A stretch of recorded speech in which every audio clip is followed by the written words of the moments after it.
Are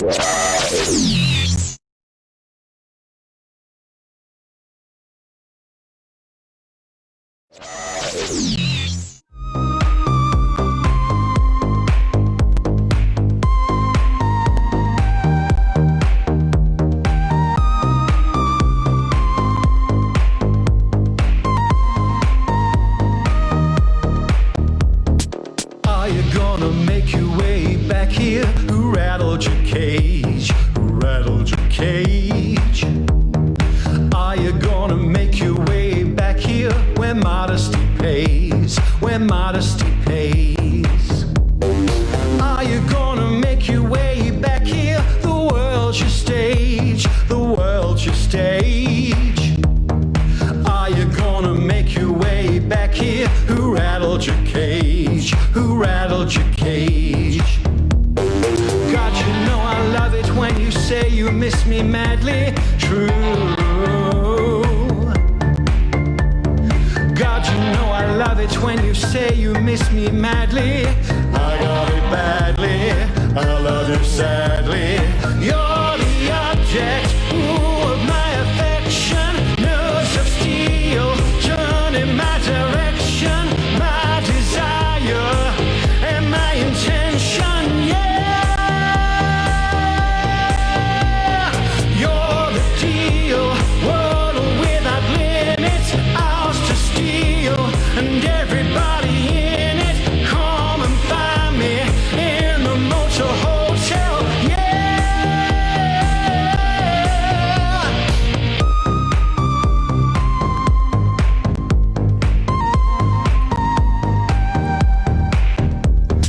I ain't never gonna get you back here, but I'm in denial. I'm in denial. I ain't never gonna get you back here. Tomorrow's child, tomorrow's child. I ain't never gonna get you back here. Got plenty of time, got plenty of time. I ain't never gonna get you back here. I'm out of my depth, I'm out of my depth. God, you know I love it when you say you miss me madly. True. God, you know I love it when you say you miss me madly. I got it badly. I love you sadly. You're the object of my affection. Nerves of steel turning my direction. My desire and my intention, yeah. You're the deal, world without limits, ours to steal, and everybody in it. Come and find me in the motor hotel, yeah.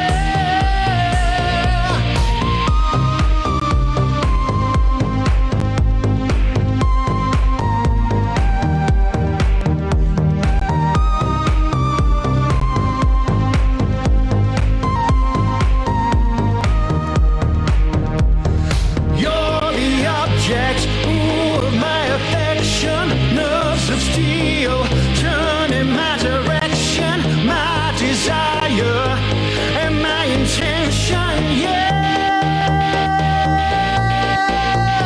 You're the deal, world without limits, ours to steal, and everybody in it.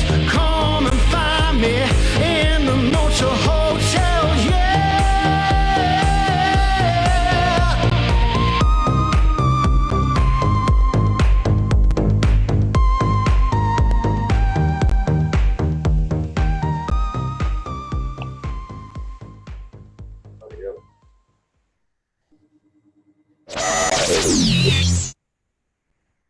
Oh.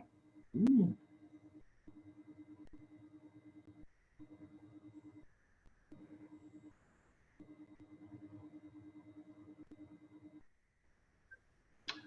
I'm not on. I'm not on. I'll start video. There you go. Can you hear me, Vince? Hi, hello there. Clarke, how you doing?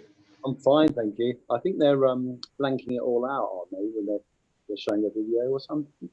I don't know. Maybe it's the algorithm where they only can play 45 seconds or something.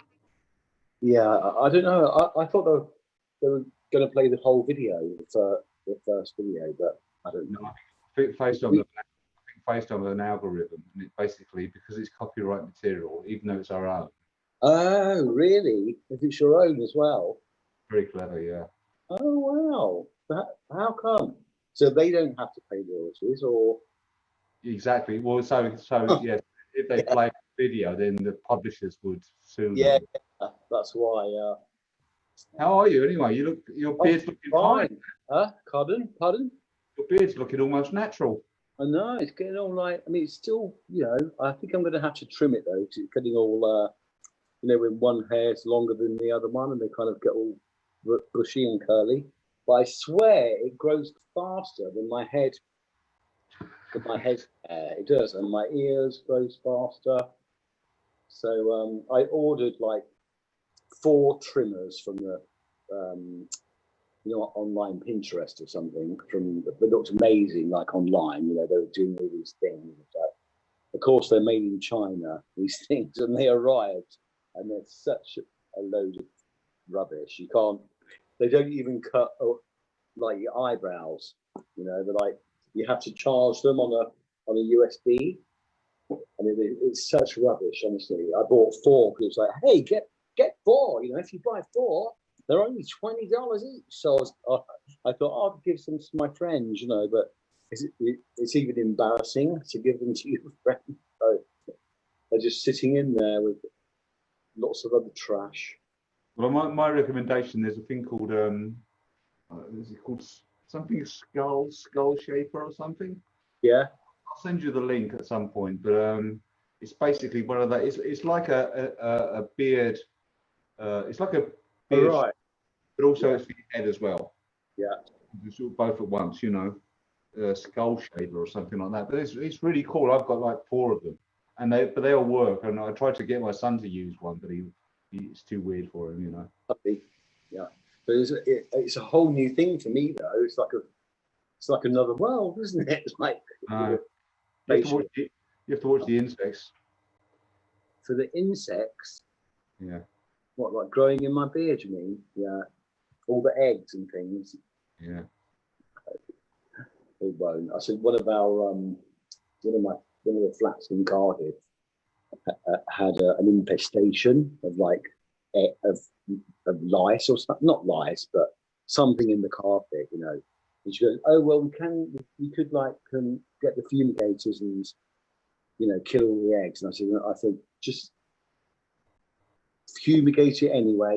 Throw the carpet out and just get a new one in there, because I can't think of anything worse, because they can't just be on the carpet, can they? They must be everywhere. I mean, I know we had them at school. I mean, only when you get them in your hair, Yeah. But yeah. When I was at school, you had to get like deliced I think once a year. They had an inspector coming round, and there was a bloke literally or a lady, or I can't remember, a nurse that went through your hair trying to find out. But they still do that now. I mean, in my son's school, they do that once a year. Yeah, I think it's just one of those things, you can't get rid of them. Yeah. So how's Brooklyn? Is it all right still? It's all right, Bit gun mad still, Vince? I heard all. Just calm down a bit. Well, I mean, it's not mad. It was never. It wouldn't. I think it's just depressing, to be honest. Yeah. I mean, it's the same. Everybody wears a mask, and most of the stores aren't open. Yeah. It's just, I don't know. It's just weird, Yeah. I hope my iPad's going to be okay. I just dropped it on the floor earlier. It fell off. But it's fine. It didn't smash or anything. So I just hope it's not got cracks inside it. Oh, and earlier it was so funny. I couldn't work the TV. The TV wasn't working. It's very temperamental, this TV. And the remote wouldn't work. So I was like looking all online, going, what do you do with the remote? Like, is there an app where you can use the app to control the TV? And it's always like PO Vision apps for like, you know, for your curtains and your lights and your front door.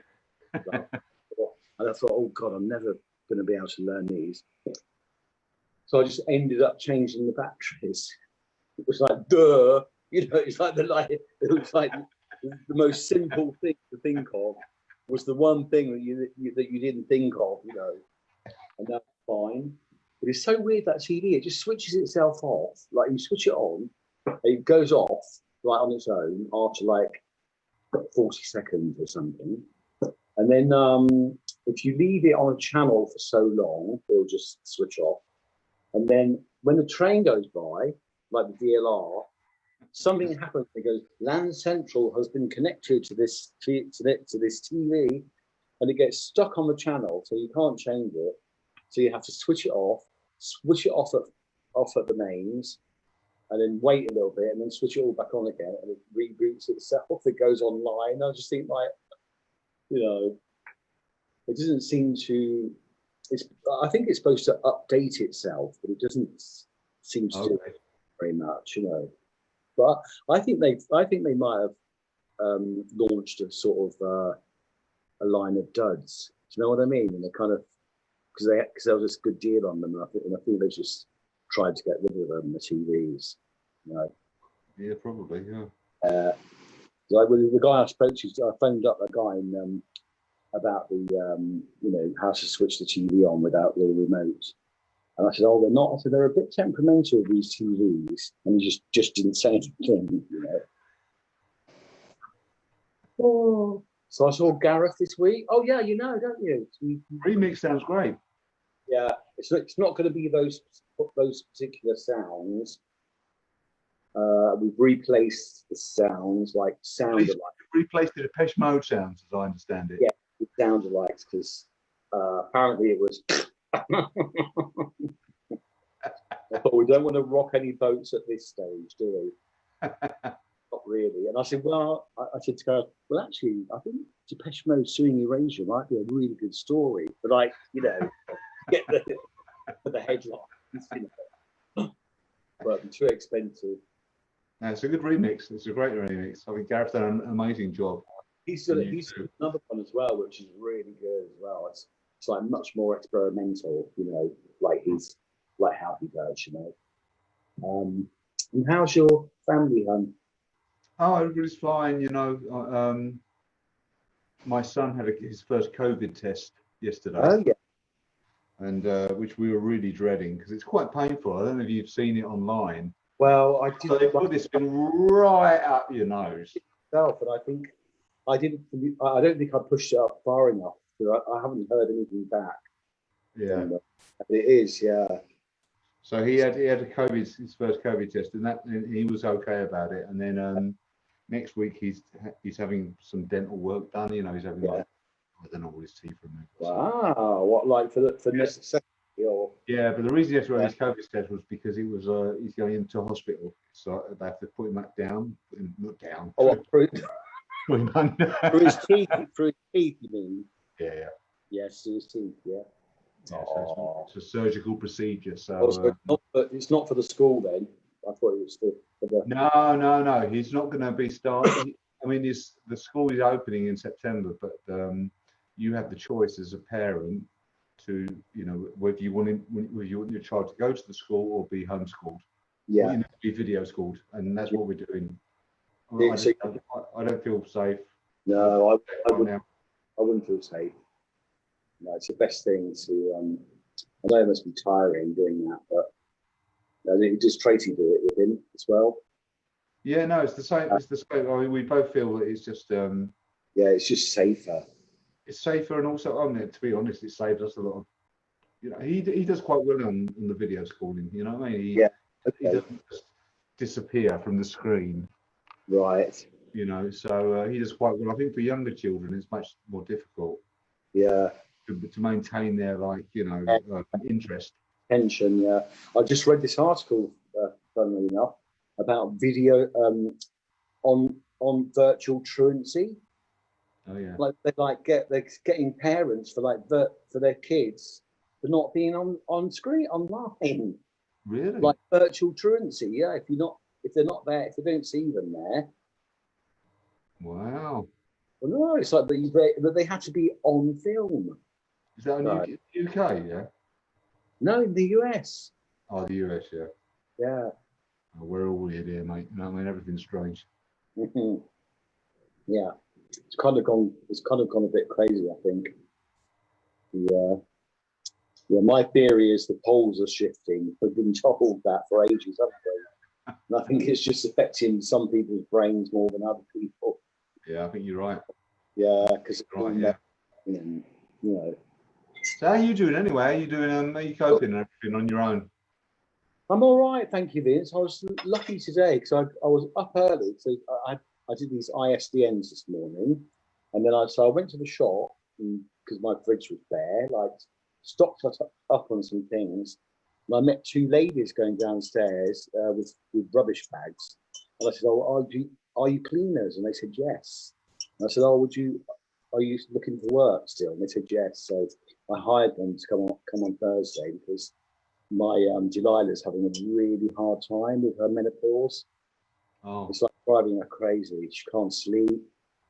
You know, she's not on antidepressants, but they've put her on, you know, that when it lowers your blood pressure, but she can't sleep. It's like, I don't know why she's like gets panic attacks and stuff. You know, Oh shit! It's not happened before that. But I mean, Tracy's going through the same thing, isn't she? Is she? Or is she too young? Oh, since she was like 20, you know. Eh? No. Kidding. No. Oh. Well, I wonder what's going on then. Are they having a private chat with I don't know how this is working. I think Richard Evans, I can see a picture of him on the beach. Can you see that on your top screen? No, not on me. It's just being you here. Yeah. But hang on, something's happening. Oh, everybody's coming back online now. Right? Can I get rid of that? I don't know. Can I? I'll get rid of that. Get rid of that. What's happening then? Hello. Hello. Hello. Oh, hello. What's going on? Are we online? Are we online, do you think, Paul? We haven't any idea what's going on. I think we're online. So I'd like to say that if anybody can see this, this is Paul Taylor, the incredible art person, art director, yeah, and Youre Records. Hi guys. Hi everybody. Job on our artwork. Hello. Thank you. Yeah, I can only see two people at once. Do you know? If you do gallery. Oh, there's gallery view. There we are. Gallery view. Yeah, Richard's not on there. Richard looks like he's at the beach. He does look like he's at the beach. Yeah, luckily he's taking his shoes off. Bloody mosquitoes coming in. All right, folks. So we have Paul Taylor, art extraordinaire, and also Daniel Miller, who runs the record company Mute Records. Hello, everybody. We're very happy. Lovely to see you. Although I can't see you, but I can see Vincent, Andy, and Paul. Happy Neon Day, everybody. Happy Neon Day. Anyway, we're very happy that you've agreed to this torture.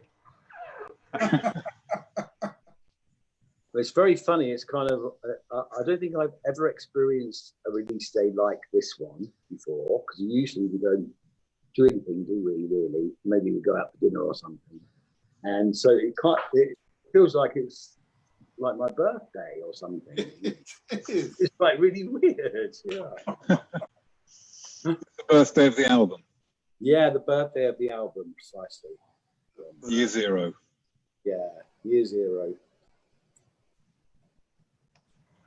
So I got so Paul. I mean, I was the reason we asked you to come on our little show because I've got some really probing questions for you. You ready for this? Okay. All right, okay. I mean, because I did a little tweet earlier this week and asked people what would people like to ask you were you online, and don't be scared, Paul. You look a bit scared. Don't be scared. All right. I'll go for the easy ones first, right? Okay. All right. So, what is your favourite ever of all time album cover? Of anything. Yes.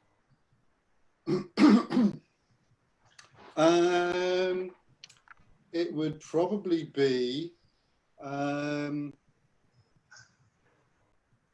Darklands album by the Juice and Mary Chain. Really?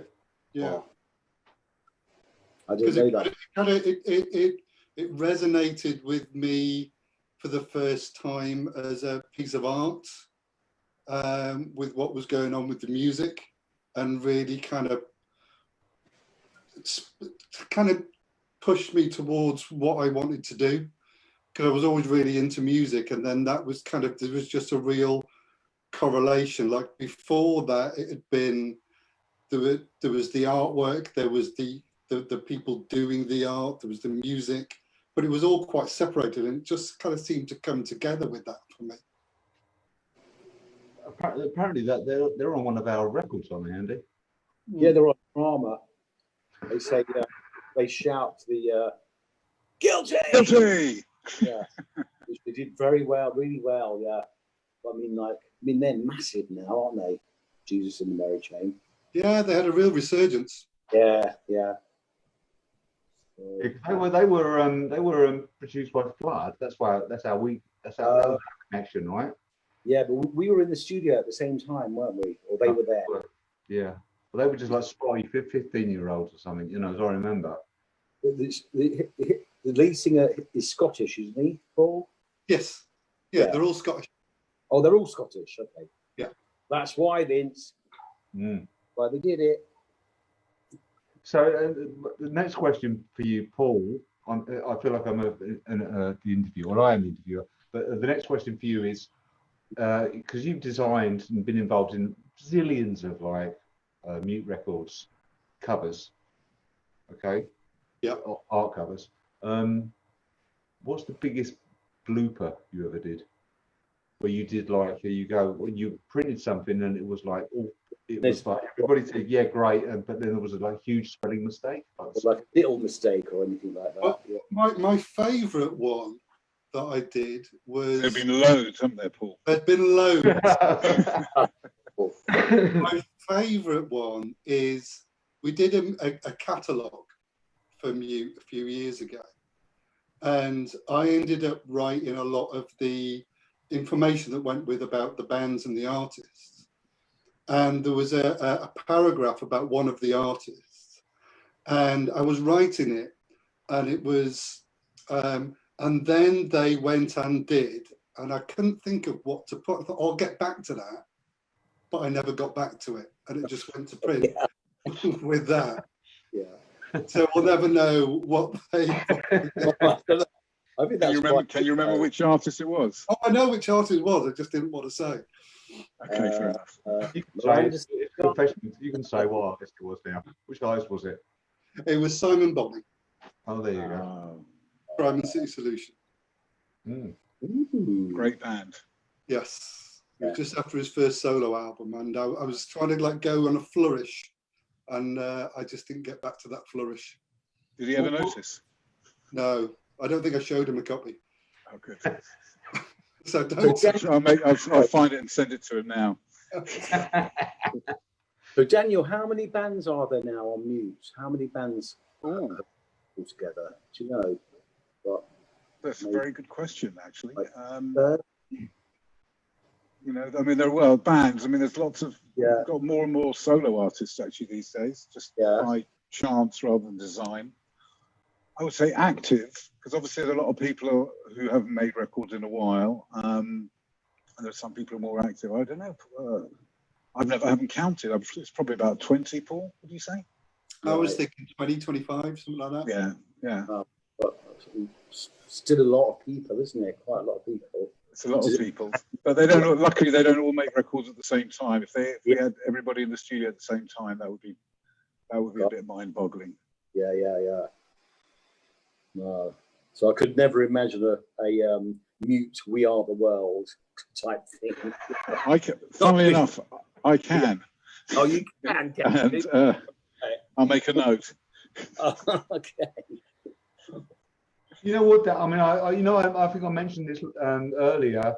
That you did the mute night. I mean, what was it, a few years ago now? The breaking down building night, Vince. No, when we had that, like that was like the Roundhouse. the Roundhouse. Oh yeah. I think that would be an amazing thing to like revisit, and I would say that I would probably be the best promoter you could do that with. I'm sure, because I would make it financially viable. I mean, it's something we've been talking about. It was a massive endeavour, as you can imagine, and all the artists came over, and nobody took any fees, which was really great. And it'd be great to do something like that again. We did a kind of very, very mini version of it recently online for the Love Record Stores Day, where a lot of the artists, including you guys, contributed to it, which was really great. Vince did a great studio tour, and then you sang a song, and a lot of the artists contributed to that. I mean, it was a similar concept, but not quite as ambitious, I suppose. But again, really appreciated all the artists making the effort to do something interesting. I'm very proud to be part of the label, Daniel. I really am. Oh, Andy, that's very kind, and obviously we're very proud to have you and Vince as part of the label. It's been an amazing journey, as they say. Yeah, it is. But it's like it goes so quickly. It seems like 5 minutes. I know. Yeah. I remember the first time you came to the office, just after you'd been selected. Oh yeah. Hearing me. I can't imagine how I must have looked like. What was that like? You looked a bit tired, I seem to remember. Did I? Well, that figures. That's like, What was it like when you first met Daniel and came to the office, Andy?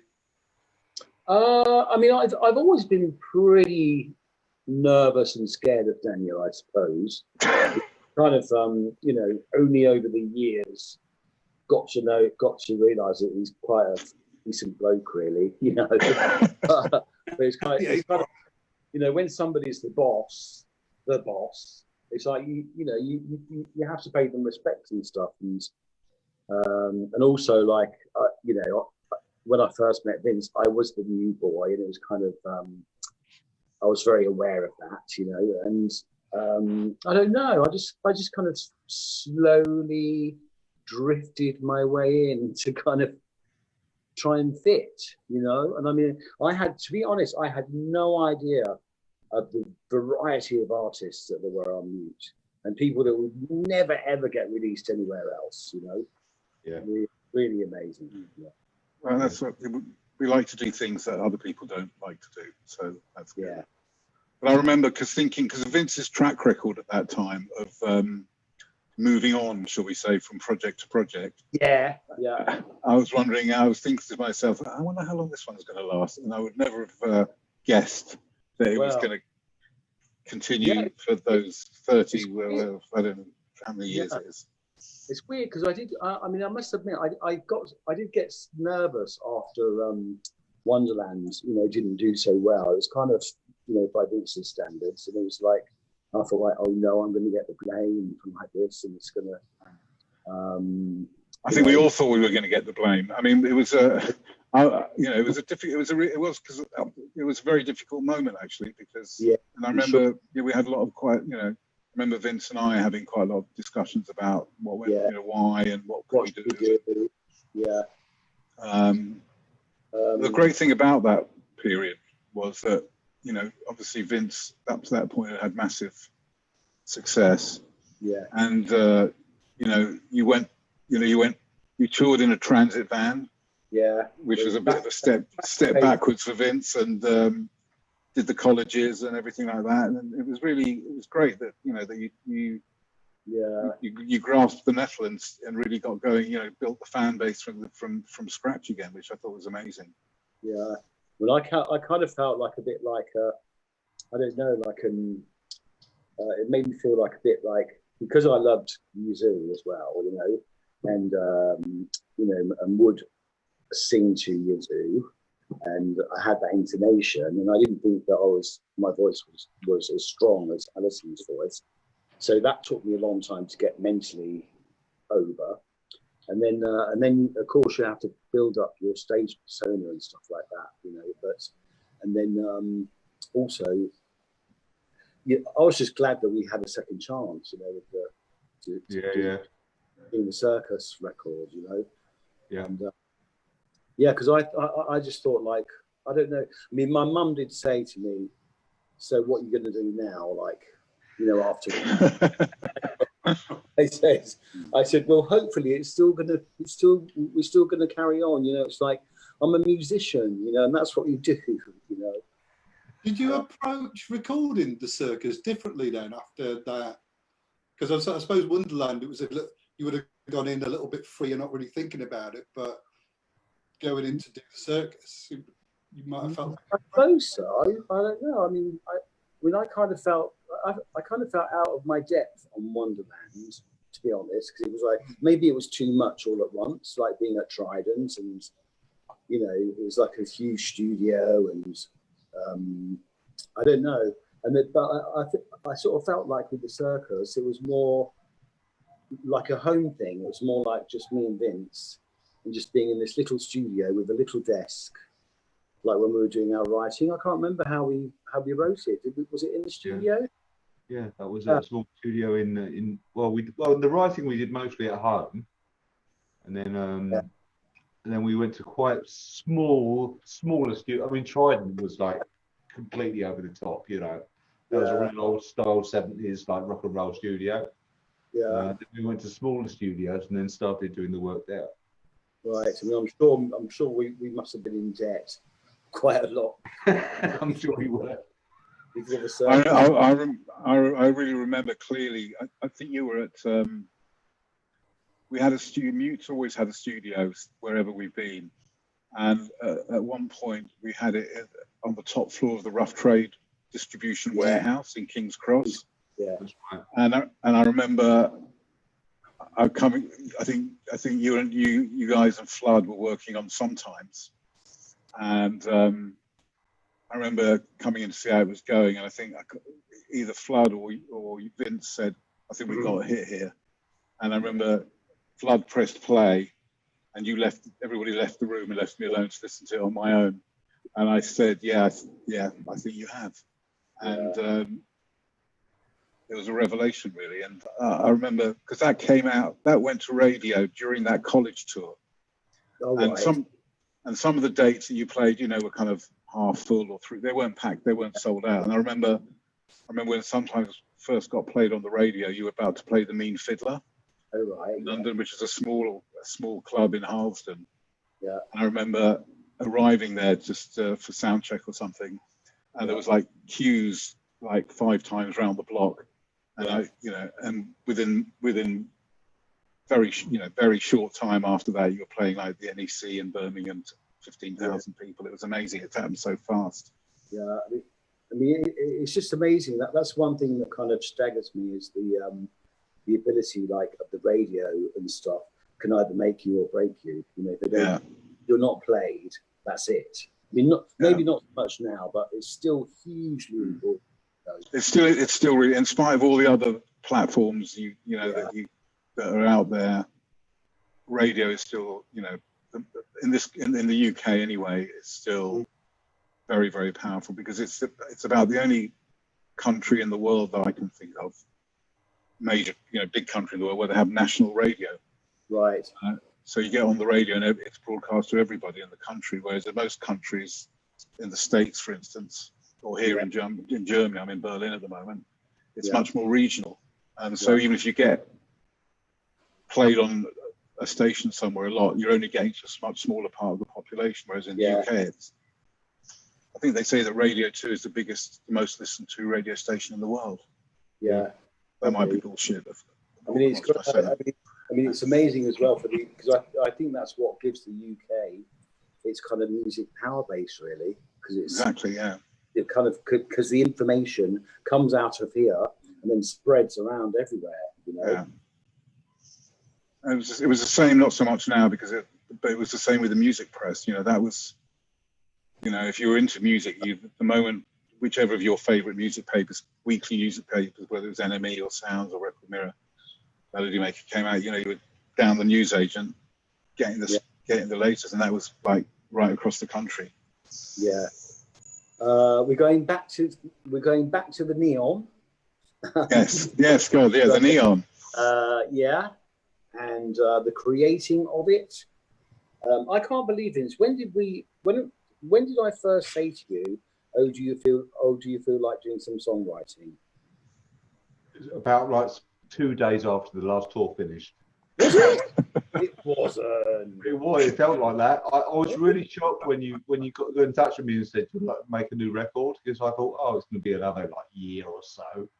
But it was really soon after that big touring thing that we did, you know. Yeah, I thought it was like a year and a half or something like that. I mean, I said to Tracy, I said, like, I can't believe he wants to make a record, right?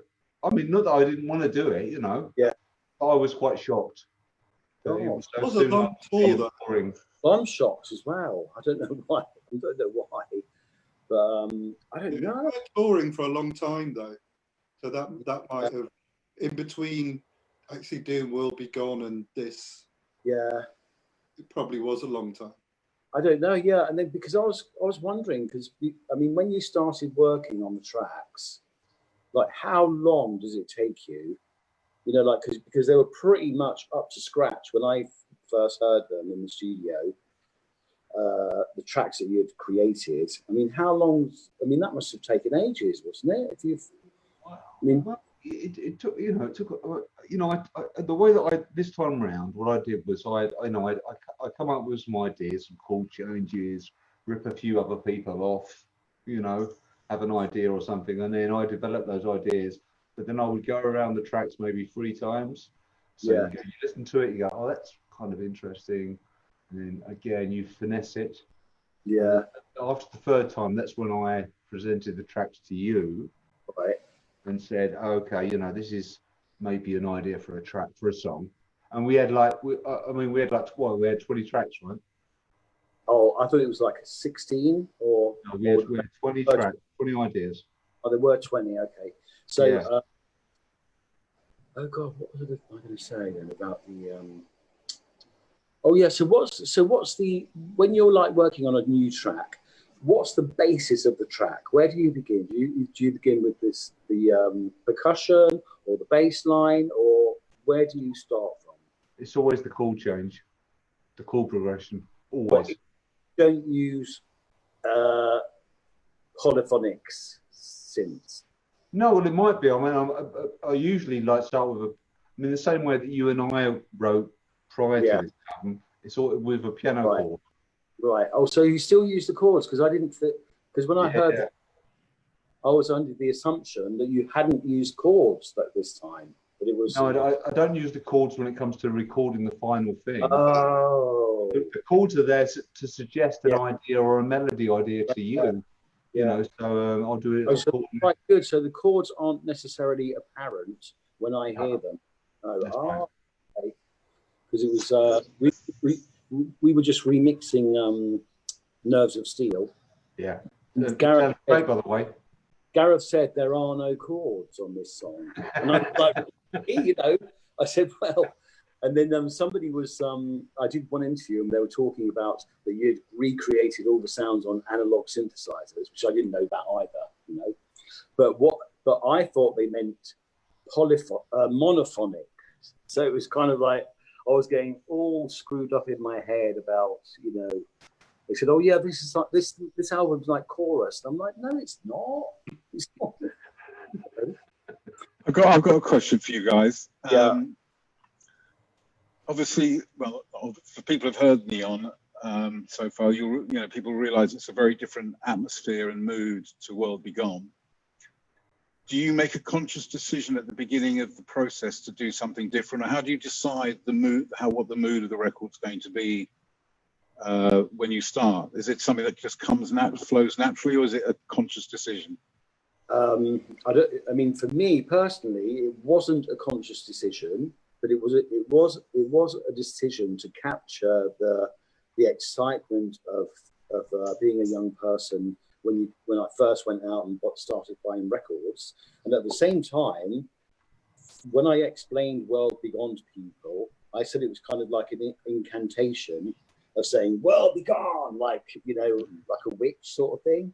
So I think it happened, and it just put all that stuff, all that sort of worry and tension. It just like put that all behind me, and it really, I don't know. I just looked at things in a different way in the world, you know. And like, especially being with my Stephen, because he doesn't take self-criticism. He won't let you do it to yourself. So, which is so healthy.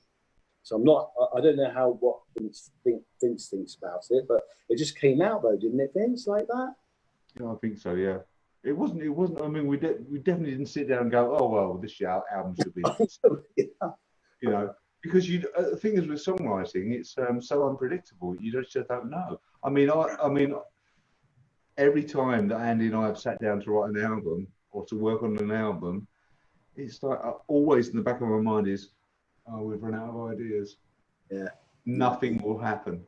Yeah, nothing will happen." And then miraculously, it kind of does. You know, the magic happens, and there's an idea that comes out from completely nothing. Yeah.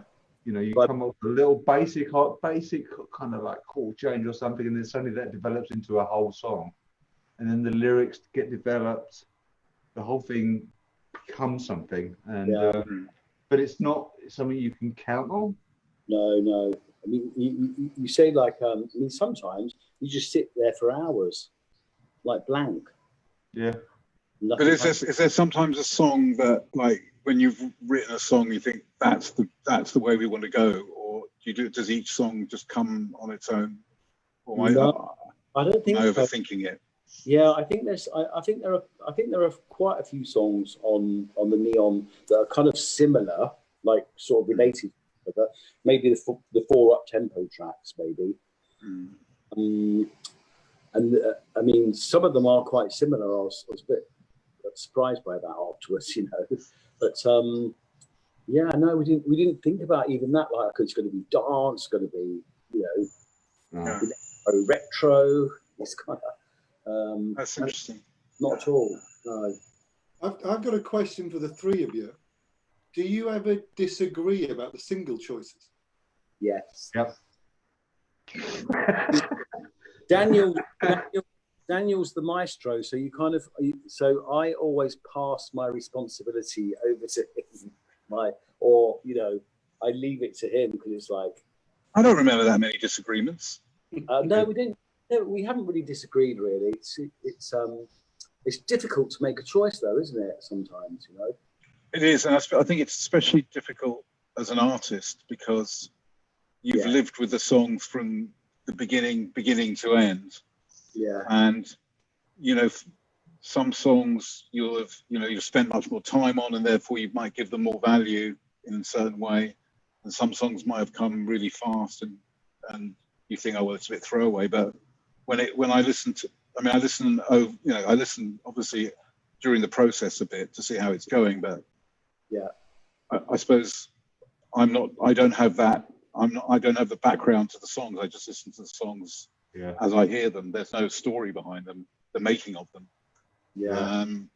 I remember when in France I came to visit you, and you said, in Toulouse, and we listened to the tracks, and they're sounding really good. And you said, well, here's a B-side, and it was Love to Hate You. Oh no! Yeah, and I said, no, that's not a B-side. No. That's definitely not a B-side. I remember for me the classic was Chorus, because I came away convinced from recording the album in Hamburg that Home should be the single, because I still think it's a really good song, and we tried it and we mixed it and all the rest of it. I think we did it in where did we mix it? Somewhere in West London. And I still love that. I still love that song. I thought, oh man, it's a single, but it just didn't pan out. And actually, you were right, Daniel. Dare I say? Yeah. I mean, The chorus was the chorus. What was the first single out of that album? Chorus. Yeah, Yeah, chorus. It was. I mean, Daniel, this might be too personal, but do you have like panels that listen to the songs and then you decide all between you, or is it down to your personal? Well, we do. You know, we do take. Of course, I take other people's views into account. Yeah. And obviously, the people have to go to radio and so forth. Yeah. Oh, yeah. Out promotions, Nikki and Caroline. Yeah. But you know, but sometimes I feel really strongly about a song. Right. Sometimes I think, well, it could be one of these three or something like that. They're all really good. Sometimes I think it's got to be this one. And so I kind of, you know, obviously if everybody completely disagrees with me, then I'll take that into account. But generally speaking, you know, if I feel really strong about a particular song, the single, I'll say it. And, right. Yeah. I think it was released in a really good order this time. The order was well done. And what was I going to say again? I can't remember now. Paul, I believe you have a competition prize. I do have a competition prize for the people out there. This is my neon room. Oh. So I have some proofs of the artwork. These are some printing proofs. Oh, lovely. Oh. This is what I get to just make sure everything's okay. Yeah. Amazing. I love the what's in that? What's the gold corner? In the gold corner. Yeah, so that's... Is that like a little picture? That's a picture of you and Vincent. Yeah. Oh. Around by gold foil. Yeah. I love the colours. It kind of reminds me of Flex by Lena Lovitch, you know? Oh, yeah. In that, she took photos inside the Guinness factory, inside one of those giant vats that held the Guinness when it was emptied out. Yeah. He's amazing. Yeah, that looks fantastic, Paul. So so I've got two of those. So those are prizes. Richard's going to organise a competition. Yeah, that people can win. There's two of them. So there's two prizes. There's only two in the whole world of those. So that's it. There was only two in the whole world. That's what I got to do a final approval. So that's what they were used for. And then, no others exist. So I will be sending them out personally from my home. This is where I live, in the neon. So what do they have to do? I'm not sure what they have to do. I don't know what they have to do. Richard's in charge of that, and he hasn't told us. All I was told was to show the prize. I got a prize. I've also got some runners-up prizes of a few Flexi discs. The Flexi disc, which was Vince's idea. Yeah, that was amazing. I got one through the post. Vince. I have one also. Yeah, a friend Marion got one as well, and she's just like on the mailing list. But there was only 500 of them made. Yeah. I think 350 went to EIS people, and then I've got like five or six left here. So again, part of what Richard will do, he'll do a little competition, and I'll drop off to the post office. So Paul, I have to ask, something that we've been discussing. Well, not we've been discussing, but there's on the email discussion kind of thing is we're thinking about the idea of publishing or releasing an Erasure songbook. And the reason I ask you about this in particular is because I had this idea about, like, because we've got quite a few songs, you know. I mean, probably for a songbook. Like 500 probably. Yeah, and I when I was younger, I mean, I don't know if you ever seen the Beatles Complete? No. All right, okay. There's a real famous songbook called the Beatles Complete, and it's pretty chunky, you know. I can imagine it is. Yeah, they released 13 albums in their lifetimes, 13 studio albums, and so it's a song. It's a traditional. It's got, like, you know, the chords. It's got the lyrics. It's also got the artwork from the various albums and stuff, and also artwork by Harrison. which is really cool.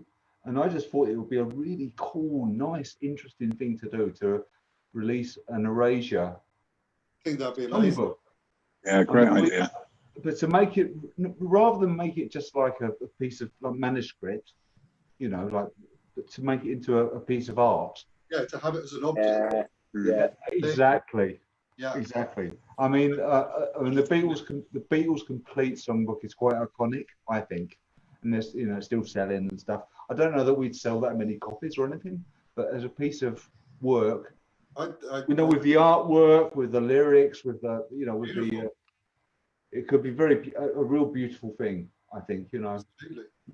Absolutely. I'd love to be involved, and I know Daniel would as well. So yeah, absolutely. Make it happen. We're in. We're all in. We're in. Okay, folks, expect the Erasure songbook.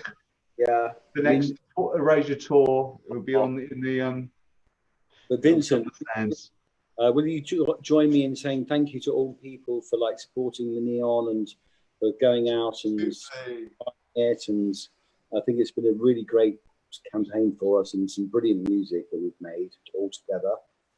And I think we're going to cheers for everybody.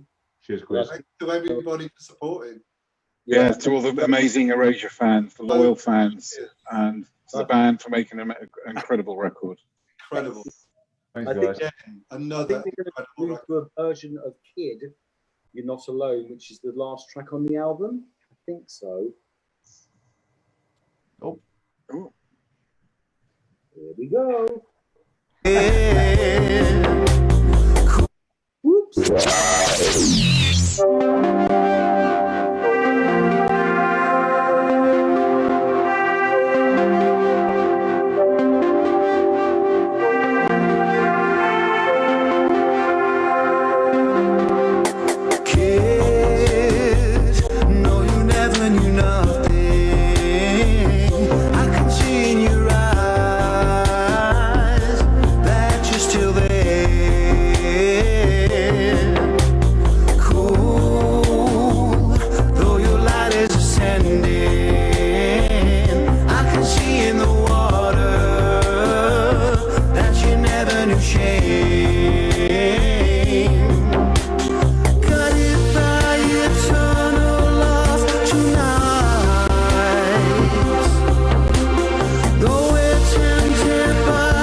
for the first time, the combining of souls that we already knew. A letter that I wrote to myself and to those that I hurt, to forgive my shortcomings.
Here we are back. We back? Yeah. You've got your guitar there, Vin? I need to get my fingers Oh, yeah. Oh, hardened. hardened, yes. Here you go. Yeah. Yeah. So now you're back from outer space. Andy, you were saying about doing this I Will Survive together with I Love to Hate. Yeah, segue, yeah. So when you sang it to me, when you sent that little demo, yeah, I don't need to do anything, right? You're just gonna sing it, right? I was just gonna sing it. Yeah, but it's kind of like I mean, subtly it would be nice just to kind of go back into Love to Hate You. So it'd only be kind of like a refrain in the song. Right. You know what I mean? Yeah. I've messed about with it a little bit and I can't really figure out. So I think it's something that you and I need to do face to face. We'll do it together, yeah, because I thought, yeah, it's kind of like, because I thought it was the middle eight, but it's not actually. It's the intro to the second verse, isn't it? Right. Yeah. So, yeah, we'll have to see anyway. We'll do that in 2021. Yeah, 2021, which should be much. Now we're supposedly getting questions from fans. Are you joining us, Richard? Or yeah, here we are. Hello, all right. Yeah, death from 1,000 cuts. I have 10,000 questions for you, so I hope you've got plenty of time. Yeah, and I love your T-shirt. It's very special, the neon T-shirt. There's only 50 of them made, and Paul Taylor, you were just talking to, he produced them, and they've gone out to sort of the people who've worked on the project and that sort of thing. Wow, I love them. But I've actually got a spare one. Have you? Which I'll throw into the prize that's going to go in the Erasure newsletter next week. Brilliant. All right. Fantastic. So who's ready for some questions? I suppose I'll go first. If you're not, I mean, just maybe do them one by one each. Okay. Well, they're in a sort of a mixed up order, so okay. I'll just do them as they come. Yeah. So first question comes from Mark Livingstone, and he says, "How has it been promoting the neon when you've been separate to each other?" Well, it's quite, it's sort of normal really that we're separate now when we're doing promotion, because, Vince is in the US, so I suppose, he concentrates more on the US side of things, and which means I get lumbered with all the ISDNs, which basically means you have to go, before COVID, you have to go to the radio station and sit there all day and take 10-minute calls for all the radio stations around the whole country. So it's quite, I mean, I suppose it's a bit like being a switchboard operator, I mean, no disrespect. I mean, to do that job is pretty amazing. So, sorry, what was the question, Richard? About the promotion. Sorry. Yeah. Question was, how are you coping with doing all the promotion separately? Well, that's kind of normal for us now, I suppose. I mean, when we come together, I think it's much more funny because we bounce off each other. What do you think, Vince? Yeah, I totally agree. I mean, it's not a lot of fun. I mean, I know people say to me, "Well, what do the lyrics mean?" And I just pretend, I just make stuff up. Mm-hmm. Well, what Andy was talking about was blah blah blah. Blah. Yeah. Yeah, but when we're together, then we can bounce off each other, and it's funnier. Yeah. Okay, the next question goes into the past. It's from Vera, and it says, "Does the snail or the swan or the tank or the big flower still exist somewhere?" The snail was deflated. The swan is in my garden with flat tires, and I'm not sure about the other two things. Do you know where they are, Vince? No. What, I know where the tank is. Oh, the tank, yeah. The tank is actually still in Chertsey. Oh, so it's in the garden where you lived. Yeah, I don't own that place anymore, so it's still in the garden. It's in Chertsey in Surrey. Wow. Oh, that's quite good. So one day we'll have to buy our own steamroller, Vince, with this, those organ on it, and drive around the UK and do a tour, which will take us probably about 5 years. Fair enough. Part two of that question is: can you imagine an exhibition like the Kylie one at the V&A?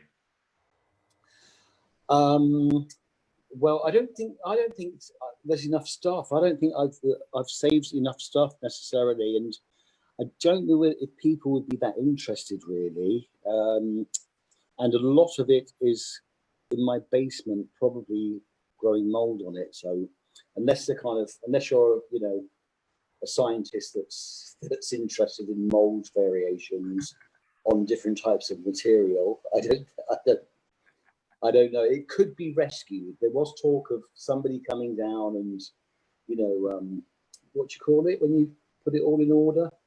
Restoration. Doing like an inventory or something. Yeah. Saving it. That was actually Tam Vince that suggested that. Yeah. Which I thought it was quite a good idea. Really. Okay. Next question. Yeah. This is from, apologies to this guy if I get his name wrong, but it's something like Richard Tramantosi. And he says, who sings the backing vocals on the Neon? I mostly sang the backing vocals, but then we had a gospel mum and her daughter sang backing vocals on about 3 or 4 songs. Was it, Vince? Yeah. Yeah, I can't remember exactly what songs they were, but you can probably hear them if you listen carefully. You could probably hear the difference. Maybe towards the fade outs, you can hear them. Okay, question for Vince next. This is from Gino Radzik. He says, Vince, how do you create the lush guitar-like sounds in the pre-chorus of Nerves of Steel? Hang on, let me just find that. And I'll tell you. It's really great, that sound. It's probably a Juno 60. Yeah. Juno 60. Also, yeah. Also, how did you create that low buzz that's behind the chorus? As I remember, that was a Pro One, I think. Yeah. I love that. Everything was done with. Well, almost everything was done with analog synthesizers. Yeah. And then also I'm really experimenting a lot recently with, so I record the basic sound and I start manipulating it on Logic, with Logic. So, recording the reverb on it or the echo on it or the distortion on it and making it into something more. That's the way I've been working recently. No, I think that works really amazingly, Vince. That, I love the end of Tower of Love. Oh yeah, amazing. Yeah, it's really great. And Gino, who asked that question, today is his 15th wedding anniversary to Irem. So happy anniversary, everybody! What's 15? Is that Brillo pad? I'm not sure. Paper or straw or something. Yeah. Actually, before we go on, can I just say a very happy hello to Sarah McCartney. Yay! That was it. Oh, I want to say hello as well to all my family because I haven't seen them for so long and I feel really bad. But I'll see you soon. Next question. This is from Emma Adam, and it says the song 65,000 is so out of place on the Innocence album. Why was it included? That's a Vince Clarke special, that one. I have no idea. I have no idea either. I can't remember. I mean, it was. Yeah. I mean, it was just. It was one of those kind of concept ideas. I thought, oh, that'd be fun, to do. And is that sample? Is that Pennsylvania Avenue 65? Yeah. Oh, so it seemed like. I mean, that was like a sort of a marching song, wasn't it? In the beginning, that's where the song came from. It was a swing track, wasn't it? Oh, okay. Yeah. It's one of those samples you go, oh, that's clear. I can use that. Clear. Clear. Clear as in, Oh no, Well, you've got behind it it. cleared. Get it cleared. No, get it clear. No. Oh, wow. So you didn't have to then in those days, or? No. Well, I don't know. We're probably in trouble now. Oh no, don't say that. But it's just words, 65,000. So that's like 4 notes. Yeah. That was and Andy faithfully reproduced that particular sample. Yes. Before we do get in trouble. 5000. Andy Conway says, my first experience of Erasure Live was the Wild tour many years ago. Who inspired Andy's wardrobe on that tour? I have to say, my lovely friend who I haven't seen for ages, Dean Bright, who was like one of those fashion furious forward children, you know, from the 80s club scene. And his partner was Pearl, who's famously made the corsets for Jean-Paul Gaultier and for the Cowboys sparkling suits and from the Phantasmagorical tour and Kim Kardashian's new corsets. So basically we would just get together with Dean, go to a hotel bar or something, somewhere glamorous, you know, and get some big bits of paper out or photos of things and say, I would like this, or I would like a complete, like a wrestling leotard, but with some shells on the bottom or something like that, you know. Or I had a chainmail top, I remember, that was covered with jewels, but it went rusty because of the sweat. And he worked with Rachel, I can't remember her surname now, but they were all very close, all these people. It was very like Lee Bowery and all those people together, wasn't it, Vince, at that time? Yeah. My favourite question that came in for you comes from Wayne Boyce. Yeah. He says, what did Andy do with the butternut squash he had in his fridge when you did the last Facebook get-together? Oh my goodness, the butternut squash. I think I roasted it, but I could only eat half of it because it was too much. And that was it. Question for Vince from Caroline Jones. What is the maddest thing that Andy has got you to dress up as for a tour or a video? And what suggestions have you vetoed? Well, it was never Andy's suggestions, really. I mean, it's always been the people that have made the video or directed the videos. I think the caterpillar, Vince, that was a... Well, actually, you know what? It was probably more the cactus. The cactus. That was your idea, though. Oh, was it? Yeah. you wanted to be a cactus. So I thought, yeah, well, way to go. Yeah. Okay, one for both of you from Paul Lynn.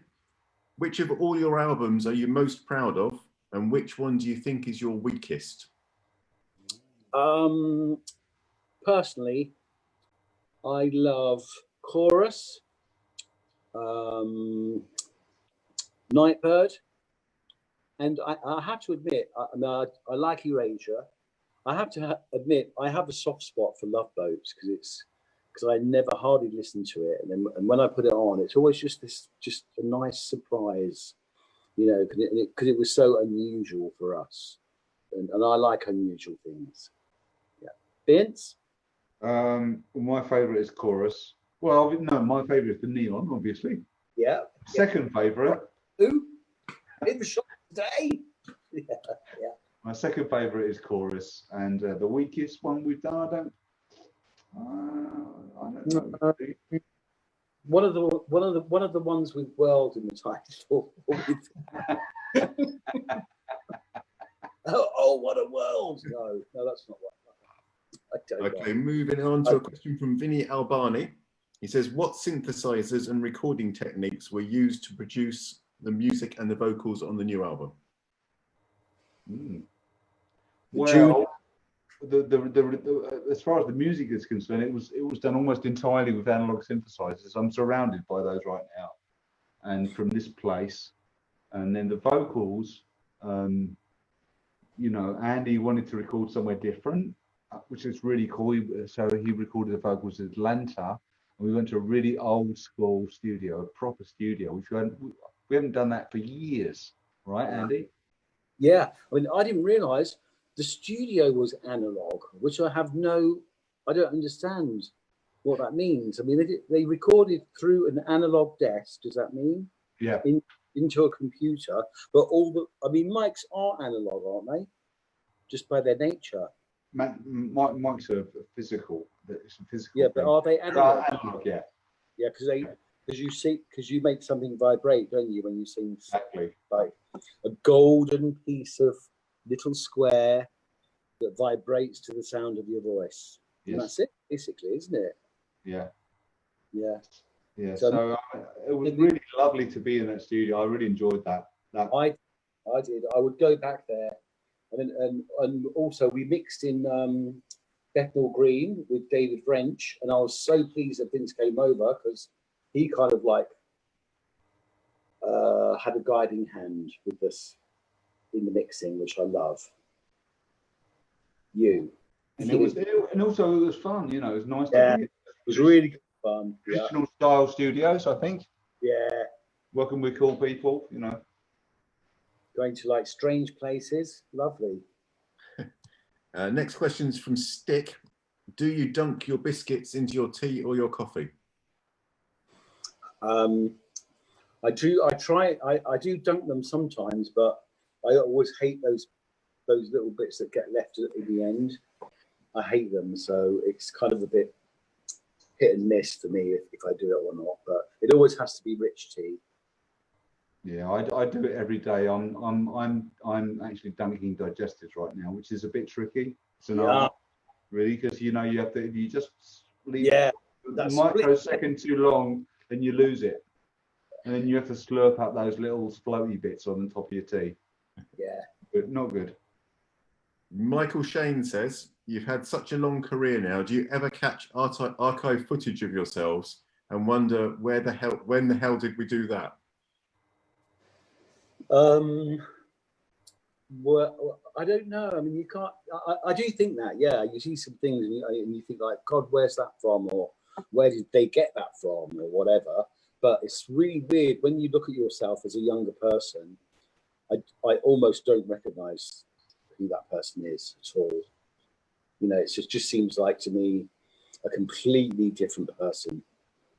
So, you know, it's like I'm not denouncing our career or anything, but yeah, it just seems like a completely different person. It's the youth. You can't regain it, you know. Yeah. Vince, I think you've aged very well, Vince. You're pretty kind.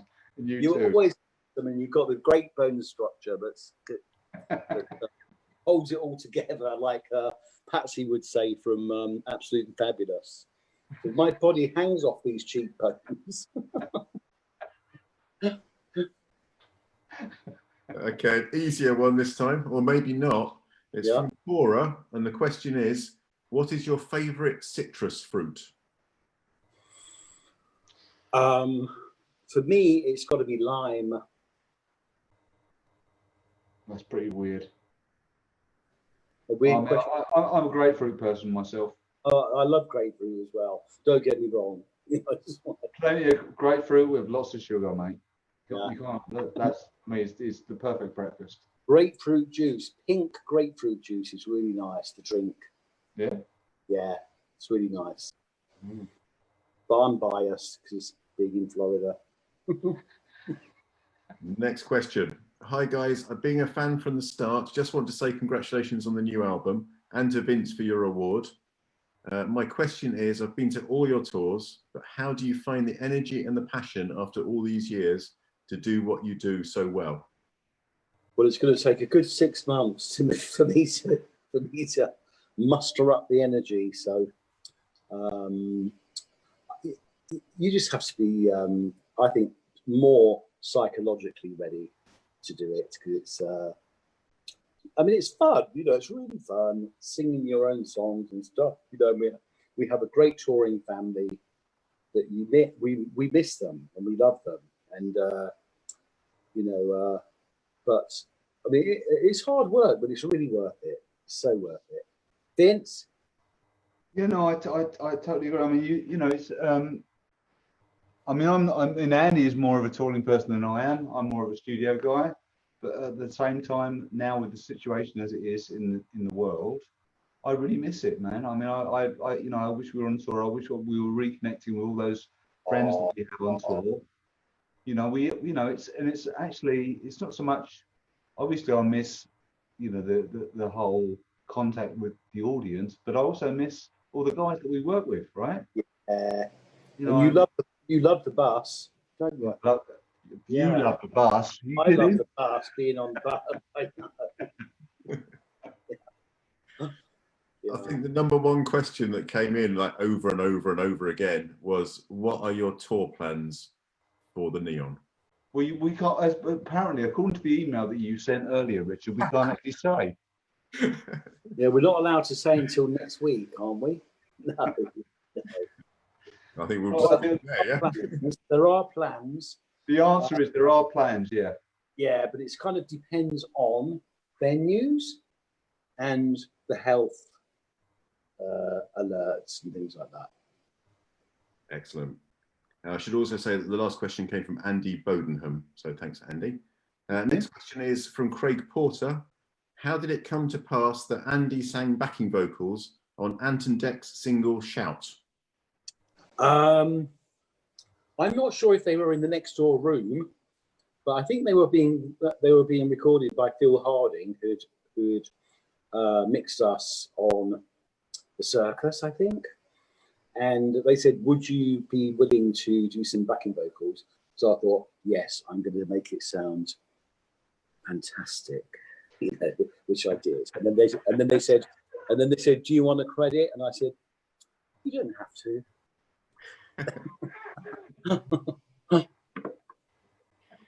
There have been lots of musical biopics recently, Bohemian Rhapsody and Rocket Man. If a biopic was made of the story of Erasure, what would it be called, and who would you choose to play yourselves? That's Louise Ramsey asked that question. Mine would be called Hiding Under the Rhubarb Patch. And I think it would be nice if it was a cartoon, like an anime cartoon, not with real people. Or like maybe those, who are those claymation people? That would be really cool. Aardman, is it Aardman? Who just the dog? I think that would be great. Me and you, Vince, as those little clay people. That would be fantastic. How about you, Vince? I think Kylie Minogue should play me. Kylie Minogue, yeah, she would. You know, she would. With the same height, roughly. Would shave her head and everything, Vince. She would to do it. Rosie Gaines asked the next question. Sorry, I love your new single, Kylie. It's fantastic. Rosie Gaines asked the next question, which is a simple but an interesting question. What are your favourite colours? Mine changes from time to time, but it's a bit sort of lavenderish at the moment. Well, I've always said green, even though I'm not wearing any green, but green is my favourite colour. Yeah, you've got a lovely green wire behind you there. There you go, perfect. Like aqua green, yeah. Interesting question from David Lindsay. In these very different times, has exploring new ways to promote and perform the album been particularly challenging, or do you see it as an exciting way to find new ways to do something totally different? Do you see yourselves taking elements of this approach and using them in the future? To be honest, I've loved it. I've loved doing this, and yes, I think it's going to be a whole new way of working for a lot of people. Yeah, I mean, I agree. I mean, I don't love it, but again, it's like made. It's a different way of doing stuff, and I think that will definitely be incorporated in the future. You know, I mean, I would love to be sitting with all of you, you know, in a room together and having this chat and drinking a beer, rather than looking at you on a TV screen. I mean, it is funny how you just naturally go to shake someone's hand or give them a hug, and then you just have to do an elbow bump, It just feels really strange, you know, doing that. Question for Vince and for Andy from Susan Gregory. Do you ever play practical jokes on each other? And what's the best one you've done? I don't think we do. I don't think we've ever done jokes, have we? It's not like practical jokes, apart from like, do you put things in my shoes sometimes? I don't know. I'm not saying. On tour? I don't know. Like, no, I don't think we do anything. I'm not saying. I mean, sometimes we do pretend. Actually, because I've done a lot of filming with Andy on tours and that, and it's when I catch him unawares. Oh right, so he's got me like snoring videos. Yeah. Yeah, I bet, or recordings. I bet like 5 decibels. Like. Yeah, then I'll tweet it. You know. Tweet my snoring. Oh, you wait. Michael Dubois would like to know, is the name of the album The Neon taken from the lyric In the Sound of Silence? No, I had no idea. It was in there. Did you, Vince? No, that's new to me. That's an amazing coincidence. Well, it's probably a good moment to ask you where the album title came from. Again, it was like one of those things, we couldn't think of anything, and we had like, I don't know, I can't remember any of the other names, you know, and I just love the word neon, and I thought, like, just put "the" in the front of it, and that'd be quite cool. That was it, really. Now, the truth is that Andy came up with the idea for the neon, and I said, can we just use the word "the"? So I suggested "the," and he went neon. And that was the album title. Job done. Do you have any idea what theme the live shows, when they happen, will take? And that's from Clive Lynch. Nope. You do? What? This used to be my playground. Haven't you been having discussions with the guys about the way that it should work? We have. We've got some ideas, but we're not going to tell you, obviously, because... Obviously. Yeah. It needs to be a nice surprise. Have you ever thought about doing an Other People's Songs version 2? That's no! Altamira. No. That's forever finished. Vince, what is your favourite remix that you've done for another artist? That's from Gareth McCallan. Good question. I don't know my favourite. I mean, I enjoy doing them all, I think, you know.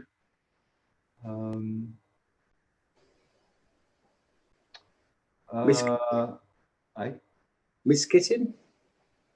That was cool. That was cool to do, you know. There is no favourite. I mean, I've enjoyed doing them all. There's some that have been more difficult than others, more problematic. Yeah. You know, the way that I work with remixes is that someone will send me an idea and go, "Are you interested in remixing it?" And I listen to the track and go, "Yeah, you know, I can maybe do something here, or maybe change it here." But sometimes I get these songs and they're so perfect, I go, "Well, what can I do?" You know, I've no frigging idea how to go or what direction to take, and then I say, "No, I can't really help," you know. So. I mean, you do remixes on tour, don't you, Vince? I do. I thought you did an amazing mix of Lana Pillay, that Pistol in My Pocket, and she's got a new track out now called Human Race. Oh, really? Yeah, that's it. Richard? When you are making a new track, do you share it with any trusted friends or fellow artists or producers to get their feedback? That's from Andy Haggerty. I share it with my loved ones, but that's also quite tricky because you don't want to put them in an awkward position if they don't like it, because it's very easy to take personal offence, you know, from that. So it's a really tricky thing to do that. Vince? I don't never play anything to anybody. Never. I mean, my wife is yet to hear the new album. Or ever afterwards, either. Ever. Don't you ever play anything that you've made for your self enjoyment to listen to afterwards?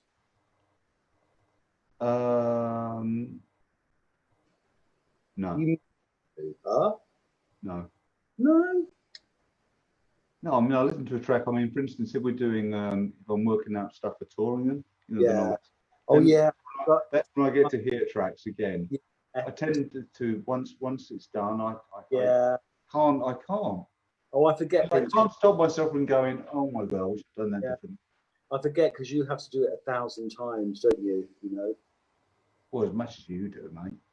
No. I mean, but because you have to program everything as all the time, like you know, for the album, then for the tour, like then it has to be different each time. So it's kind of like over and over and over, you know. Yeah, but also I like doing that. It's quite nice. I mean, I would never choose to listen to one of our albums unless it was for touring. And then when I do get to hear it, I go, well, that's not bad. Yeah, it's pretty good. I love it. When I listen to some of our albums, if I haven't heard them for ages, put it on. I really like it, you know. But some of them kind of like get on your nerves, you know. I don't know why. Like I say, or something. It gets on my nerves a little bit, you know. But I love Run to the Sun. I love that. Yeah. Oh, we're not playing that live next. We're not playing it live because nobody will know what it is anyway. Raquel Rodriguez Estoa would like to know, what song in the entire history of music would you have liked to have written? America by Paul Simon. Sorry, what Vince was that one called? America by Paul Simon. America, yeah. Let us be lovers, we'll marry our fortunes together. I honestly don't know. I think Song to the Siren by Tim Buckley. Yeah, nice. Yeah.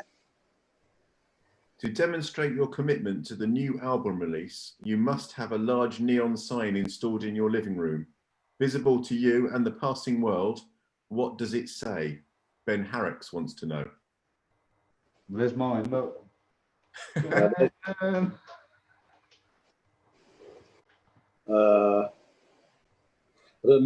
Mine will be like one of those noses. You know when they used to do that cartoon with the man looking over the wall with like an eye and then a nose going down, and then it went up again, and the eye and then the eye, just with like two eyes. Oh, I suppose that would look like a penis, though, wouldn't it? So I don't know. Question mark?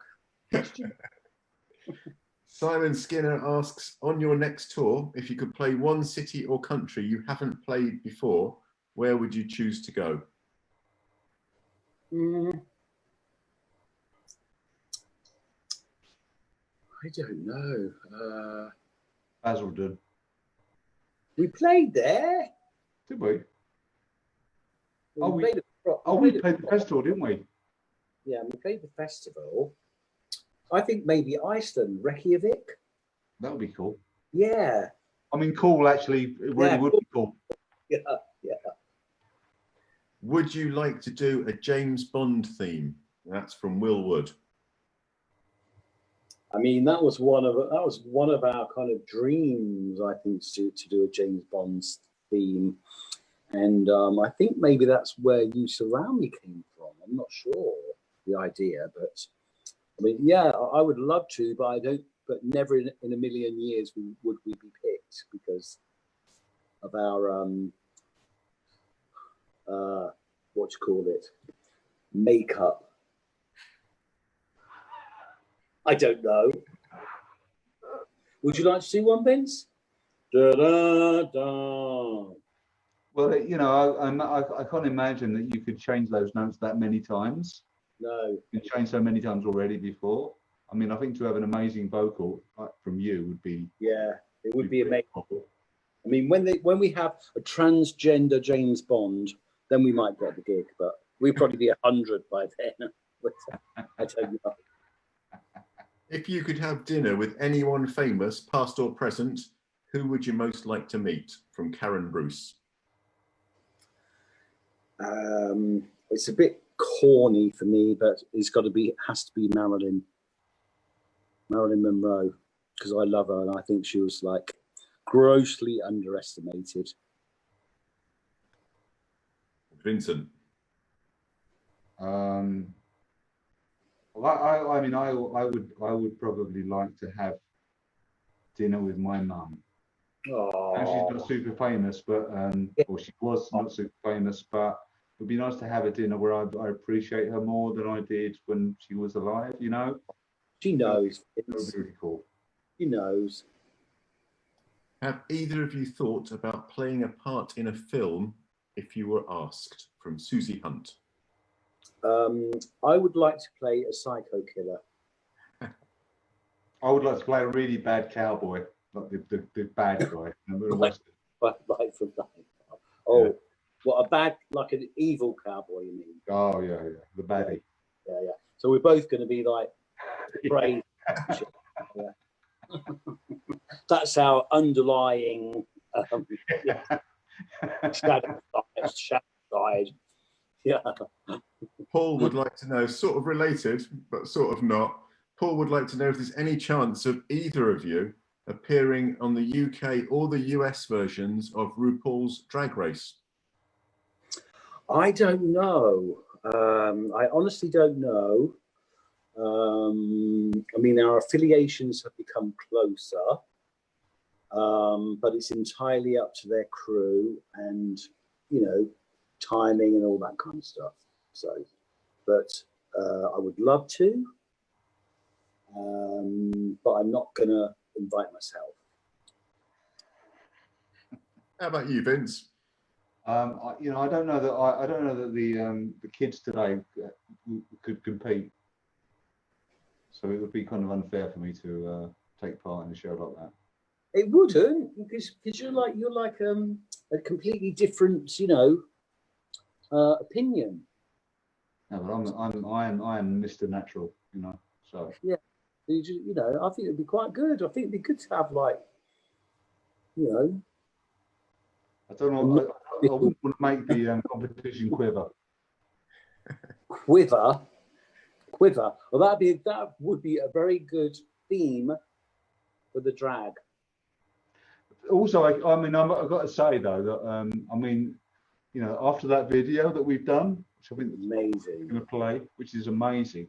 Yes. I mean, that lip syncing. I'm sorry, that is something else, and that's something I just could never do. I mean, you watched that video that Andy and I did, the ABBA take. Yeah, lip syncing. My lip syncing is atrocious. Well, your lip syncing. Yeah, it was, and it's like, and I've got like those storyboards in front of me going there. I still got it wrong. You know?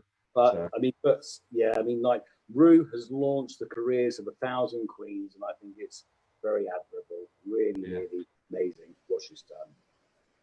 Funnily enough, the next question is ABBA related. It's from Sean Collins, and he says, after ABBA-esque came out, did either of you ever run into or hear from any of the members of ABBA to get any feedback about your work? We never have. I think we got. I'm not sure if this is true, but I heard that we got a letter from their accountants saying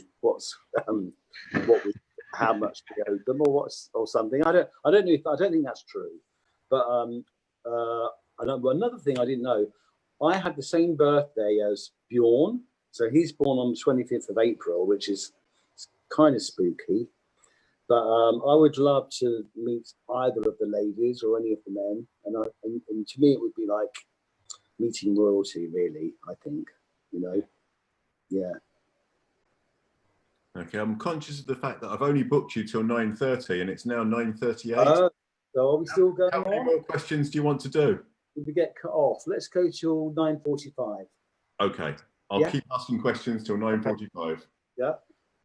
If each of you was asked to pick one Erasure song to represent humanity and was put inside a probe that would go into deep space to contact other civilizations, which song would it be and why? And that's from Caesar. For me, it would be Tenderest Moments. I would say Oh L'Amour. Yay! Oh L'Amour. In space. Yeah, Oh L'Amour in space, yeah. Love it. Kev Grant would like to know, has Erasure ever written any songs for any other groups? We haven't, because we're so greedy, we always keep them for ourselves. This is from Little Keyboard. Andy, do you give your opinion when you don't like one of Vince's sounds or musical ideas? Vince, do you make comments on Andy's lyrics?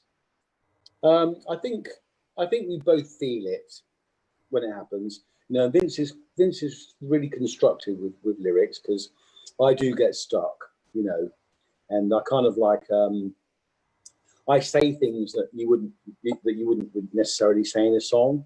So he just puts it into a song format, the line that I'm trying to say, which is, that's what he does.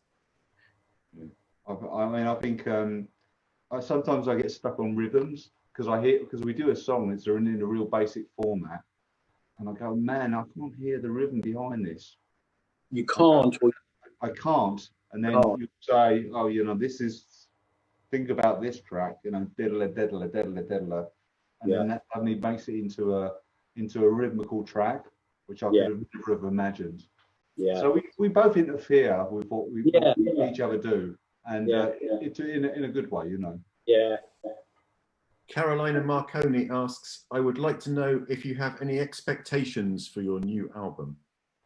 You can't have expectations because you just can't.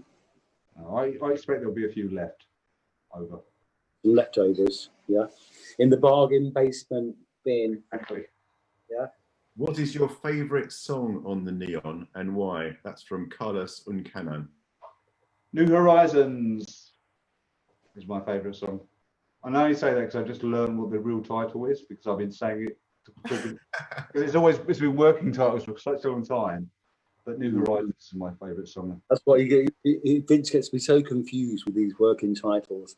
Honestly, when it's coming to like naming the songs, and you've got these working titles, and then it's like one of the working titles for some reason will jump to another song, and it's like, and you're just going, oh, that doesn't go like that, you know. But mine is Kid, You're Not Alone, and Nerves of Steel. Gavin says, you're both great cooks, so I'm wondering, what's your favourite dish to make at the moment? At the moment, I'm being really lazy because I'm cooking for one. So... butternut squash all the way, yeah? Yeah, you know, I love eggs and bacon. That dish? You have to be a culinary expert to make eggs and bacon. I just made a fabulous moussaka. Actually, because I'm signed up to this farm to place thing. So yeah. A big box of vegetables every week, and you don't know what to do with it. So last week it was loads of aubergines, and I'm thinking, what the hell can I do with that? And moussaka. It went down a treat. Fabulous. So how do you get your bechamel sauce to be fluffy, Vince? What's the secret? Okay, the secret is this. You put all of the ingredients. You don't start like with butter and flour and a little bit of milk. You put it all in at once. Right, all at once. Butter, flour, milk. Okay, that's the basic ingredient. And then you stir like nuts. You stir like nuts. You don't use vegetable stock? No, it's always milk. Oh, okay. Yeah. And then you flavour it how you want. You know, I'll put a bit of parmesan in it or whatever. And actually, what I did, then I stirred in an egg. Okay. Yeah. Also, some cottage cheese. Oh wow, that's good. And you just melt it all through. You're mixing it like nuts, you know. Yeah. That becomes the top layer over the moussaka. Would you ever put nutmeg in moussaka? No. No. Only because I'm not a fan of nutmeg. Okay, so not even the teeny. No, I'm not. It's just one of those that I don't like. I don't like. Yeah. I mean, it is a strange taste. I'm not sure why it was used in the first place. It's like mulled wine, I suppose. Was it? Yeah, was it? It just doesn't. It doesn't do anything for me, you know. I mean, I'm not a fan. Okay. I'm coming out. It's like it's like a profession. All right, everybody. I don't like nutmeg. You're nutmeg phobia. No, nutmeg phobic. Like, Rich P would like to know what's in your pockets right now. my pockets, I haven't got anything in them at all. Sorry. Elephant. Elephant. And Mark Livingston would like to know what's the first thing that you'll do when you meet up again. Well, I'm hoping that then you'll be able to hug, but hopefully we'll go down round the corner and have a pint. Yeah, and a packet of crisps. Yeah. What flavour? Cheese and onion. Oh, today, Vince, I had pork scratchings. They were like with genuine, all right. But you know, now the packets are getting tinier and tinier. It's like not even one claw, right? And it's like 675 calories in one teeny bag. No, one scratch. I think how much can if you eat your nails or chew your nails, how many calories has that got in it? It's true. Okay. Yeah. Last question from Sergio Martin. Andy, what is the best and worst of Vince? Vince, what is the best and worst of Andy? I mean, we really don't. You don't think about those things, really. I mean, I'm not the most punctual person, So I think Vince has patience in that regard. I think the thing is, we kind of encourage each other with bad habits, like with having a cigarette or a beer or whatever, But at the same time, we have loads of fun when we go out. So it's all swings and roundabouts. It's like any other couple, like platonic couple. It's just it's great. Love it. I don't have any. I think we have an amazing relationship. Yeah. I'm so grateful for that. It's been how long? It's probably to the day, Vince, because it was like that was supposedly when we first met for Wonderland. About now, I mean, I would love to do some surgical enhancements on Vince, but he probably wouldn't let me. A DIY kit that I'm going to bring in my bag. Yay! Is that Tracy? Hi, Tracy. Congratulations. I love you. I love you too, honey. Oh. So my champagne just arrived for our party.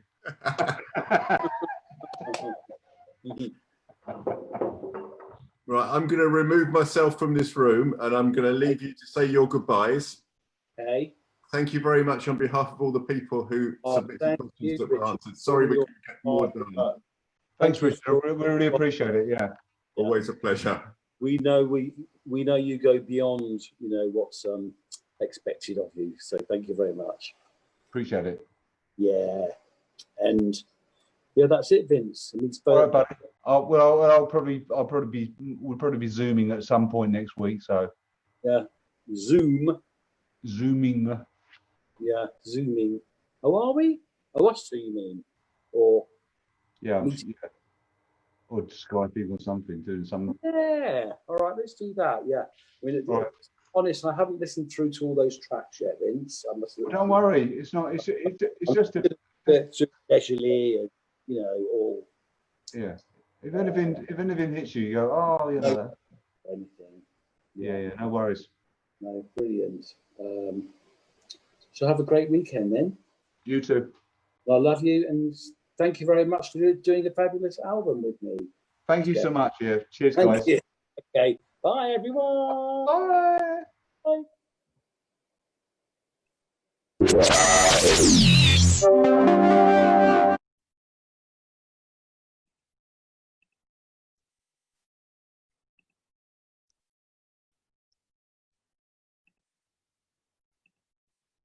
If you're still watching and you can see me, and I've messed up, but I'm about to do the right thing now.